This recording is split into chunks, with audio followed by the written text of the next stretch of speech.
அனைத்து பெரியோர்களுக்கும் சிறியோர்களுக்கும் இயேசு கிறிஸ்துவை நாங்கள் அறிவிக்க வந்திருக்கிறோம். அந்த ஆண்டவர் எங்களுக்கு நன்மை செய்தபடினாலே, அந்த ஆண்டவர் எங்களை ரட்சித்தபடினாலே, எங்கள் பாவங்களில் எங்களை விடுதலை ஆக்கினதுனாலே அந்த அன்பை தான் உங்களுக்கு சொல்ல வந்திருக்கிறோம். இந்த பூமியிலே பாவம் செய்யவில்லை என்று சொல்லி ஒரு மனிதன் சொல்லுகிறான்னு சொன்னால் அவனே வஞ்சித்துக் கொள்ளுகிறான் சொல்லி வேதம் சொல்லுகிறது. நாம் அநேக காரியங்கள் வேதனைப்பட்டு கஷ்டப்பட்டு கண்ணீரோடு நிற்கிறோம். அநேக நேரங்களில் யார் எனக்கு உதவி செய்வார் என்று சொல்லி, யார் எங்களை இந்த வழியிலிருந்து என்னை மீட்டுக் கொள்வார்கள் என்று சொல்லி கண்ணீரில் வேதனையில் இருக்கும்போது ஒருவரும் நம்மளை வந்து விசாரிக்கவோ இல்லை நம்மளுக்கு உதவி செய்யவோ யாரும் வர முடியாது. இந்த இயேசு கிறிஸ்து நாங்கள் பாவியாக இருந்த எங்களுக்கு அவர் இந்த பூமியில எங்களை தேடி வந்து எங்களுக்காக தன்னைத்தானே பலியாக்கி ஒரு ரட்சிப்பை எங்களுக்கு தந்திருக்கிறார். இயேசுவை நாங்கள் அறிந்து கொள்வதற்கு அவர்தான் எங்களுக்கு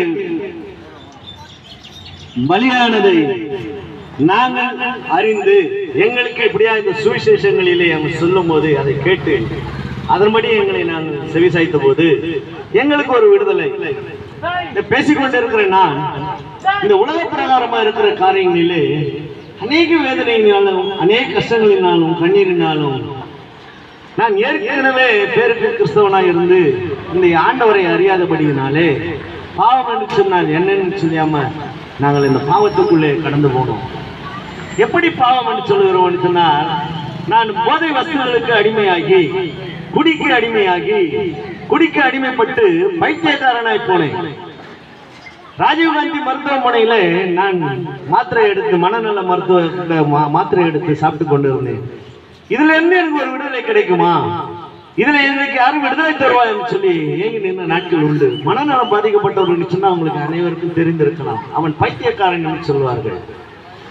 நான் அந்த மாத்திரையை மருத்துவமனையில் எங்களுக்கு எழுதி கொடுத்த போது எங்களுக்கு தெரிஞ்ச மருந்து கடையில போய் நான் வாங்கும் போது எவ்வளவு நாள் இதை சாப்பிடணும் அப்படின்னு சொன்னேன். ஏதாவது தலைவலி வந்தா, ஜுரம் வந்தா, காய்ச்சல் வந்தா, ஏதாவது பலவீனம் வந்தா போட்டா சரியாயிடுமே அப்படின்ற மாதிரி நான் அவங்களுக்கு போய் கேட்டேன். சொன்ன காலத்துக்கு போடணும், நீங்க மறிக்க வரல அதை போட்டுதான் ஆகணும் அப்படின்னு சொன்னாங்க. அப்பொழுதுதான் மிகவும் வேதனையா இருந்தது. ஏன் இந்த வேதனை எனக்கு வந்தது?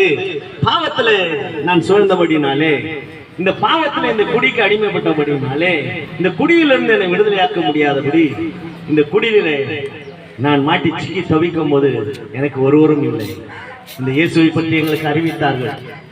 பாவத்திலிருந்து சம்பளம் மரணம், கர்த்தராகிய இயேசு கிறிஸ்துவின் கிருபை வரவும் நித்திய ஜீவன் என்று சொல்லி, நித்திய ஜீவன் என்று சொன்னால் இந்த ஆண்டவரோடு கூட சதா காலமும் அவரோடு கூட இருக்கிற ஒரு பாக்கியத்தை நம்மளுக்கு தருகிறார். அதுதான் இந்த விடுதலை, இந்த பாவத்திலிருந்து நம்மளுக்கு விடுதலை. அப்போ இப்படிப்பட்ட வாழ்க்கையிலே 2 பிள்ளைகள், மனைவி, எங்கள் குடும்பங்களிலே வறுமை, கஷ்டங்கள், துன்பம், நல்ல எலக்ட்ரிக்கல் பிளம்பிங்கள் சொந்தமாக கான்ட்ராக்ட் எடுத்து வேலை செய்து கொண்டு இருந்தது. எனக்கு யாரும் உதவிக்கு வரல, யாரும் இதுல இருந்து என்னை மீட்க யாரும் வரல. இந்த இயேசுவை பற்றி இப்படிதான் தெருப்பிரசங்களிலும் கைப்பிரதிகளும் கொடுத்து வந்தார்கள். அப்போ அந்த கைப்பிரதி வாங்கும் போது அந்த கைப்பிரதியில நான் குடித்து எந்த நிலைமையில இருந்தேன், அதுல இருந்து நான் எப்படி நான் வாழ்ந்து கொண்டு இருந்தேன்றத அப்படி